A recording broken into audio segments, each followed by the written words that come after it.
exact economics of what's going to happen year out, but consistently, the Rent Guidelines Board made adjustments higher than the data supported. So we made a very strong presentation. Landlords' income after expenses were going up year after year. There's lots of data out there to support this. So we made a very good argument that a rent rollback was due. We didn't get that, but we did get a rent freeze, a zero guideline. Landlords are unhappy. They claimed it was a political decision, that the mayor ordered the board to do this. That's the furthest thing from the truth. He appointed fair-minded people who looked at the data and made a decision based on the facts, not the politics. This lawsuit is a political stunt.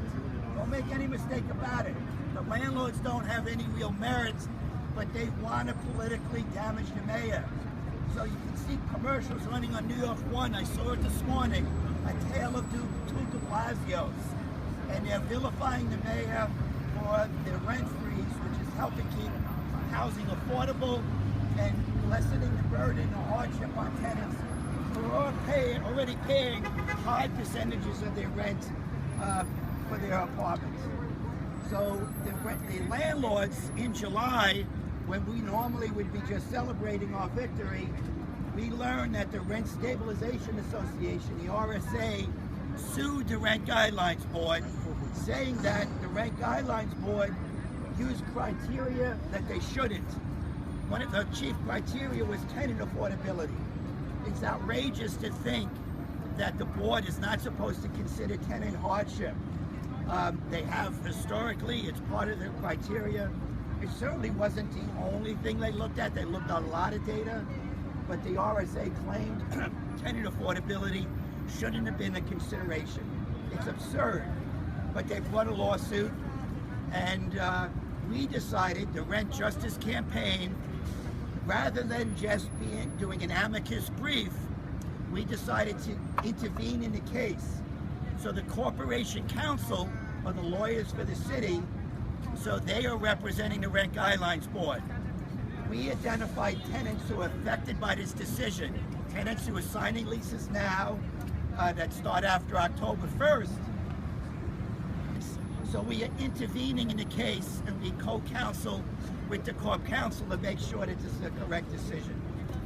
So that's why we're here today. Again, we're going to hear from some of the attorneys, some of the tenants affected. And I guess I'd like to start with Shayla. Right here. Shayla? Robert. Robert, okay. Robert Tessier is an attorney with the Legal Aid Society. Just the Rent Justice Coalition, along with several tenants and several city council members. We're making a motion to intervene into the lawsuit filed by the Rent Stabilization Association. The Rent Stabilization Association filed a lawsuit against the Rent Guidelines Board, basically challenging their decision, saying that they did not have the authority under the statute to consider the criteria that they did, namely tenant affordability. We obviously take an opposite position, and we think that the language in the law is pretty strong to say that there is plenty of room to consider tenant affordability. So we're coming in as interveners on the side of the Rent Guidelines Board to assert the position of the tenants, the people who are going to be affected by whatever decision is ultimately made. So with myself from the Legal Aid Society, attorneys from the Urban Justice Center, and Goddard Riverside, Matthew Langobardi's here. We are filing a motion to intervene in this case today. Today is just a submission date. No, we will not see a judge.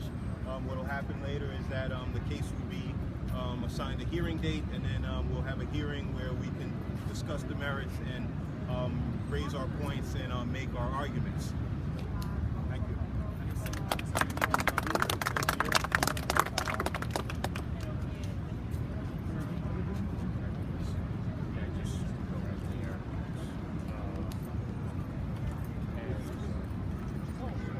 We're going to hear from one of the other attorneys, Michael from the Urban Justice Center. All right, good to be here. So my name is Michael Leonard. I'm an attorney at the Community Development Project at the Urban Justice Center. I'm so happy to be together because when we're together, we are powerful, right? So when I say together, I would like for all you to say powerful, right? So we are powerful. We are powerful. We are powerful. That's right. All right. So we're powerful not just because we have a case in court today, but we're powerful because the Rent Justice Coalition organized for months and years to make this a reality, right? So right now, we're not asking the courts for a rent freeze. We already have a rent freeze, right? We are defending what the people organized and fought for and won. So I think that's very commendable, and I would like to just thank the Rent Justice Coalition, all of the tenants, all of the low-income tenants especially, who came out to all of the hearings, and all the council members that stand with us in our court case and stood with all of us during the hearings of the Rent Guidelines Board. So we hope the best for this case. We think that, you know, we have the highest hopes for it. We've worked hard on it, but it is really you all that has made our work easy. So today we are performing mainly an administrative task in the court, right? We are going in, making sure that our papers are there. We're gonna ask the judge for an oral argument at some point. But our work has been made easy, right? And today I think we can say that we have won. And it's not because we have done anything in the court today, right? But it's because we have come together outside. So while we're fighting in the court, the real battle happens always where it has happened, which is on the street. So thank you to you all. Thank you for being here. Thank you for having us as your lawyers. We will continue to fight for you. And it is just an honor to be out here with you. Thank you very much. Never happened. Prices went up. Income went up. 2 years ago, they said a freeze would destroy the real estate market in New York. And what did we see? Prices went up. Real estate went up. This year, we saw a freeze, and they're like, if we do it again, we won't be able to finance any buildings. And what do we see in New York? Prices going up. Real estate going up. So here, they have no other choice except to sue. They've decided that they know the facts don't matter because the facts prove our point. The landlords are doing well and tenants are struggling, and economic inequality is real in New York, and homelessness is real. We have 60,000 people living on the streets, and those numbers are just going to go up but for the work of the Rent Guidelines Board. But real estate doesn't care about that. They care about their increase in profits. They care about turning over buildings so they can get more wealthy tenants in.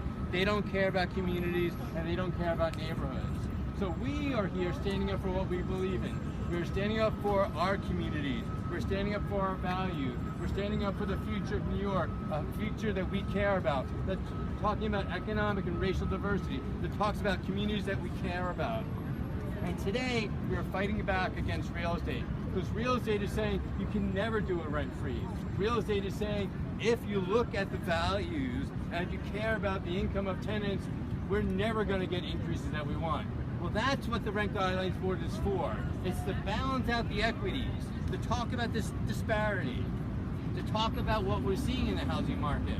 And that's what the court case is about. And we thought it was so important that we were a part of it, that tenants and elected officials came together and decided to be a part of this case to stop real estate. Because if they can't win in the Rent Guidelines Board, they feel like they only have a shot to win in the court, and they win in the media. We need to push back. We won at the Rent Guidelines Board. We need to win in the court. We need to win in the media. We need to talk about our stories.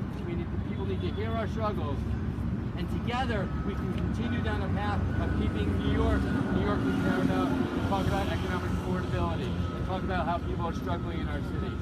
So let's fight together. Let's continue this struggle. This may not just be a March to the June event. We may have been talking about these issues all year long. So together, we need to fight for this.